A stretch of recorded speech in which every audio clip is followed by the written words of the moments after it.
Hi viewers, welcome to our channel. Present మనతో పాటు దాము బాలాజీ గారు సీనియర్ జర్నలిస్ట్ ఉన్నారు. వారితో ఒకసారి మాట్లాడదాం. నమస్కారం సార్. నమస్తే.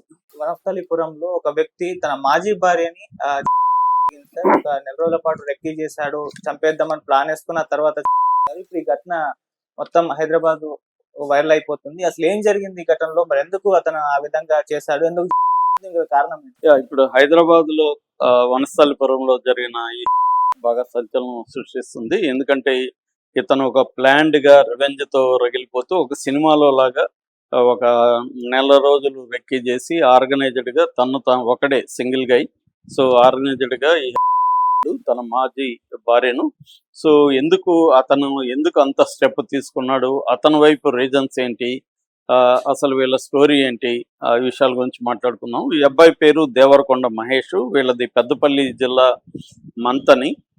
హైదరాబాద్లో ఒక సాఫ్ట్వేర్ కంపెనీలో పనిచేస్తున్నాడు. వయసు 30 ఏళ్ళు. ఈ అమ్మాయి పేరు సునీత. మహారాష్ట్ర చందాపూర్ దగ్గర బల్లాపూర్ అనే విలేజ్. ఆ అమ్మాయి కూడా ఇక్కడ హైదరాబాద్లో సాఫ్ట్వేర్ కంపెనీలో పనిచేస్తుంది. సో వీళ్ళిద్దరూ 2021 ఆ ప్రాంతంలో ప్రేమించుకున్న తర్వాత పెళ్లి చేసుకుందాం అనుకున్నారు. 2022లో పెళ్లి చేసుకున్నారు. పెళ్లి చేసుకొని కొంతకాలానికే వీళ్ళిద్దరి మధ్య విభేదాలు మొదలైనవి. యాక్చువల్గా వీళ్ళిద్దరు విదేశాలకు కూడా వెళ్దాం అనుకున్నారు. అలాగా ప్లాన్ చేసుకున్నారు. చిన్న గొడవలు వస్తున్నాయి. ఈ క్రమంలో కెనడా వెళ్ళారు ఇద్దరు. కానీ కెనడా వెళ్ళిన 4 రోజులకే అమ్మాయి మళ్ళీ తిరిగి వచ్చేసింది. గొడవలు ఎక్కువ అవడంతో వచ్చేసి ఇక్కడ వాళ్ళ ఊర్లో బల్లాపూర్లో పోలీస్ స్టేషన్లకు వెళ్ళి వాళ్ళ ఈ అబ్బాయి వాళ్ళ అమ్మ మీద, ఈ అబ్బాయి మీద 498A కేసు పెట్టింది. అంటే వేధిస్తున్నట్టుగా. సో ఈ 498 గృహహింస అంటారు దీన్ని, డొమెస్టిక్ వైలెన్స్. ఈ కేసు పెట్టడంతో పోలీసులు వాళ్ళ అమ్మని తీసుకెళ్లి విచారించడం ఇవన్నీ చేయడంతో ఈ అబ్బాయి కూడా కెనడా నుంచి రావాల్సి వచ్చింది.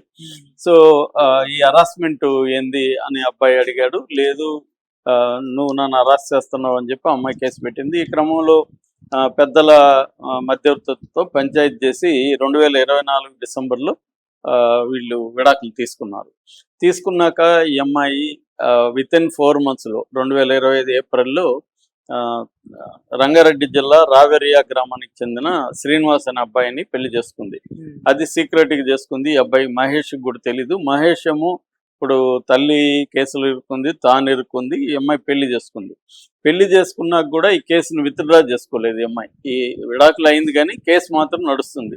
సో వాళ్ళమ్మ ప్రెజర్ తట్టుకోలేక ఇటీవల ఆమెకి హార్ట్ అటాక్ 2025 మార్చిలో హార్ట్ అటాక్ వచ్చి, సో దాంతో ఈ అబ్బాయికి చాలా తీవ్రమైన కోపం వచ్చింది. ఈ అమ్మాయి ఇలాగ ఒక ఫాల్స్ కేసు పెట్టి మా అమ్మని ఇరికించడం వల్లే మా అమ్మ ఆ స్ట్రెస్ తట్టుకోలేక, తర్వాత ఈ అబ్బాయిది కూడా ఏంటంటే కేసు ఉంది కాబట్టి కెనడాకి వెళ్ళే పరిస్థితి లేకుండా పోయింది. పాస్పోర్ట్ సీజ్ చేశారు.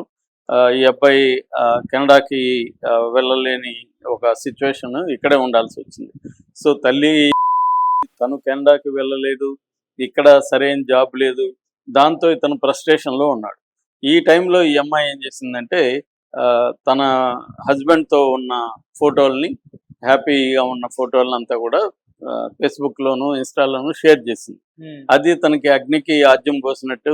ఆల్రెడీ అతను కోపంతో బాధతో రగిలిపోతున్నాడు. ఈ ఫోటోలను చూసి నన్ను, నా కుటుంబాన్ని నాశనం చేసి మా అమ్మ నా చావు కారణమయ్యి నువ్వు మాత్రం హ్యాపీగా ఇంకొకటితో ఎంజాయ్ చేస్తున్నావు అన్న ఒక పర్స్పెక్టివ్ అతని లోపల పెరిగిపోతూ వచ్చింది. దాంతో అతను రగిలిపోయాడు. సో నా జీవితం నాశనమైంది, నా తల్లి చనిపోయింది, ఈ పిల్ల ఆనందంగా ఉంది, ఈ పిల్లని కూడా నేను ఆనందంగా ఉంచను, ఎట్లాగో నా లైఫ్ నాశనమైంది కాబట్టి ఆ అమ్మాయి లైఫ్ కూడా నాశనం చేసేసి నేను అన్న ఒక యాంగిల్ లేక అతను వెళ్ళిపోయాడు. సో ఎప్పుడైతే దీంట్లోకి వెళ్ళిపోయాడో అతను ఇంకా ప్లాన్ అమలు చేయడం మొదలుపెట్టాడు. సో తుర్కియాంజిల్లో ఒక బాయ్స్ హాస్టల్లో రూమ్ తీసుకున్నాడు. రూమ్ తీసుకొని రెక్కీ చేయడం మొదలుపెట్టాడు. అసలు ఈ అమ్మాయి ఎక్కడ ఉంది, వాళ్ళ రెసిడెన్స్ ఏంటి, వాళ్ళు డైలీ హ్యాబిట్స్ ఏంటి, ఎప్పుడు బయటకు వెళ్తారు, ఎప్పుడు వస్తారు, ఇంట్లో ఎవరెవరు ఉంటారు, ఇవన్నీ కూడా అబ్బాయి ఇంకా వేరే పని లేదు అబ్బాయికి, ఇదే పనిలో మొత్తం రెక్కీ చేశాడు. 1 monthలో అన్ని ఇంట్లో ఎవరెవరు ఉంటారు, ఎప్పుడెప్పుడు ఉంటారు, తలుపు వేసుకుంటారా లేదా, ఇవన్నీ కూడా స్టడీ చేశాడు. స్టడీ చేసి దాని తర్వాత ఒక కొబ్బరి కాయలు కొట్టే కత్తిని కొన్నాడు. తర్వాత 2 చిన్న కత్తుల్ని, చాకులు అంటారు కదా, అలా 2 చాకులను కొన్నాడు. ఆ తర్వాత వీళ్ళేమన్నా తలుపు తీగిపోతే తలుపు కుయ్యాలని చెప్పి ట్రీ కట్టర్ ఒకటి, ట్రీని, చెట్లను కట్ చేసే ట్రీ కట్టర్ మిషన్ కూడా కొన్నాడు. అంటే దాన్ని కోసి లోపలికి వెళ్ళాలనే ప్లాన్తో వేసుకున్నాడు. అట్లాగే తాను అమ్మాయిని తర్వాత తాను కూడా పెట్రోల్ పోసుకొని కూడా డిసైడ్ అయ్యాడు. సో తాను ఒక పెట్రోల్ బాటిల్ పెట్రోల్ కూడా పోసుకొని ఇవన్నీ చేసుకొని నిన్న మధ్యాహ్నం ఆ ప్లాట్కి వెళ్ళాడు. ఆ అమ్మాయి వాళ్ళది బిఎన్ రెడ్డి నగర్లో, వనస్థలిపురంలో గ్రీన్ సిటీ నగర్ అంటారు, గ్రీన్ సిటీ కాలనీ. ఆ గ్రీన్ సిటీ కాలనీలో ఒక అపార్ట్మెంట్లో ఈ అమ్మాయి వాళ్ళ హస్బెండ్ ఉన్నారు. సో ఈ అబ్బాయి వెళ్ళినప్పటికీ వాళ్ళ హస్బెండ్ లేడు, వాళ్ళ అత్త ఆ అమ్మాయి ఉంది. సో తలుపు దాటి బిల్లు కొట్టగానే వాళ్ళ అత్త తీసింది. ఇమీడియట్గా ఇతను లోపలికి వెళ్ళి గడేసేసాడు. అది చూసి ఆ అమ్మాయికి అర్థమైపోయి ఆ అమ్మాయి తన్ని పక్కకు నెట్టేసి గడి తీసుకొని బయటికి వెళ్ళాలని ట్రై చేసింది. కానీ తను తేరుకొని ఆ కొబ్బరి కాయలు కొట్టే కత్తి ఉంది కదా, దాంతో వెనక నుంచి అమ్మాయిని బలంగా వేశాడు. దాంతో అమ్మాయి పడిపోయింది. పడిపోయేసరికి వాళ్ళంతా భయపడి కేకలేసింది. ఈ లోపల అతను ఇవేం పట్టించుకోకుండా అతను కింద పడిపోయిన సునీతని తన దగ్గర ఉన్న చాకులతో పొడిచాడు.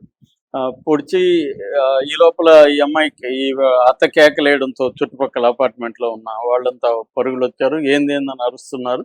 దాంతో ఈ అబ్బాయి భయపడిపోయి బాత్రూంలో దాక్కున్నాడు. దాంతో వీళ్ళ అత్త బయటకు వచ్చేసింది. ఈ లోపల కొంతమంది పోలీసులకు ఫోన్ చేశారు. పోలీసులు వచ్చారు. పోలీసులు వచ్చిన తర్వాత ఈ అబ్బాయి లోపల ఉన్నాడు. నేను పెట్రోల్ పోసు అరుస్తున్నాడు.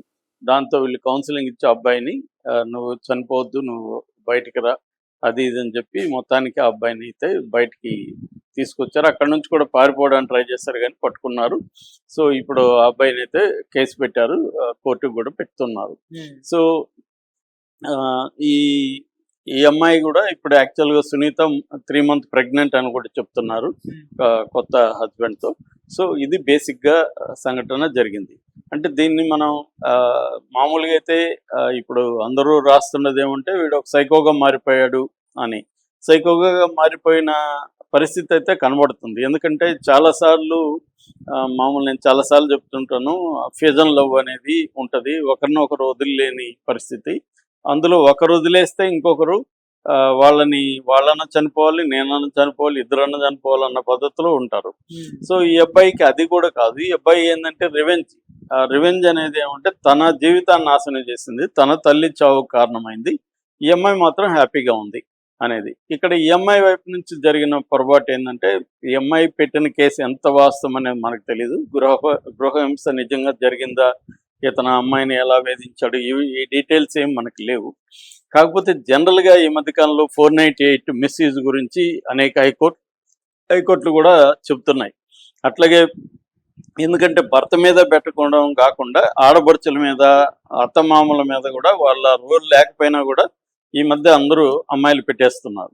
దానివల్ల వాళ్ళ ఫ్యామిలీ సఫర్ అవుతున్నారు. ఎక్కడో ఆడబడుతుంటారు, వాళ్ళ ఫ్యామిలీ మీద కూడా పెట్టేయడం ఇది జరుగుతుంది. పోలీసులు కూడా దీన్ని ప్రాథమికంగా డీటెయిల్గా విచారించకుండా వాళ్ళని అరెస్టులు చేసేయడం, జైలుకి పంపించడం చేస్తుంటే అనేక కోర్టులు ఇంక్లూడింగ్ సుప్రీంకోర్టు దీని మీద మాట్లాడారు. పోలీసులు కూడా ఆచితూచి వ్యవహరించాలి. ఎందుకంటే ఆ మధ్య బెంగళూరులో ఒక అతను కొన్ని పేజీల లెటరు, వీడియో సందేశం ఇచ్చి తనకు జరిగిన అన్యాయం సుప్రీంకోర్టుకే డైరెక్ట్గా లెటర్ రాశాడు. దాని తర్వాత చాలా మంది అలాగా చేసుకున్నారు. సో ఈ అబ్బాయిది రివర్స్. ఈ అబ్బాయి ఏంటంటే తాను ఎలాగూ తన జీవితం నాశనం చేసింది కాబట్టి ఈ అమ్మాయి తను హ్యాపీగా ఉంది కాబట్టి నేను ఎలాగో రెడీగా ఉన్నాను, ఆ అమ్మాయిని కూడా హ్యాపీగా ఉంచకుండా అమ్మాయిని కూడా అన్న ఒక కక్షలోకి వెళ్ళాడు. సో అందుకని ఏంటంటే విమెన్ కూడా ఆలోచించాలి కేసులు పెట్టేటప్పుడు. కక్ష సాధి ఈ అమ్మాయి కూడా ఇప్పుడు అయిపోయింది, పెళ్ళి అయిపోయినాకన్నా ఫస్ట్ కేసు విత్డ్రా చేసుకుని అతనికి విముక్తి ఉంటే అతను కెనడా వెళ్ళిపోయి ఉండేవాడు. ఆ కేసులో కానీ విడుదలైంటే అతను కెనడా వెళ్ళిపోయి ఉండేవాడు. అతనికి కొత్త జీవితం ఉండేది, ఈ అమ్మాయికి కొత్త జీవితం ఉండేది. ఈ అమ్మాయి ఎప్పుడైతే ఈ అమ్మాయికి కూడా కక్ష ఉంది, ఆ కక్షతో ఈ అమ్మాయి ఏంటంటే విత్డ్రా చేసుకోలేదు. ఈ ప్రెజర్తో వాళ్ళ అమ్మ చనిపోయింది. దాంతో ఇంకా అతను ఇలా బిహేవ్ చేశాడు. అందుకని ఏంటంటే ప్రాక్టికల్గా ఆలోచించడం అవసరం. అంటే ఒకసారి మనం విడిపోదాం అనుకున్నాక కక్షలు అనవసరం. సో ఈ కక్షల వల్ల ఏమవుతుందంటే ఫైనల్గా ట్రాజడీ జరుగుతుంది. సో చాలామంది అది తెలియక కక్షపూరితంగా వ్యవహరిద్దామని దూరంతో వెళ్తారు. అది ఇగో దగ్గర నుంచి మొదలై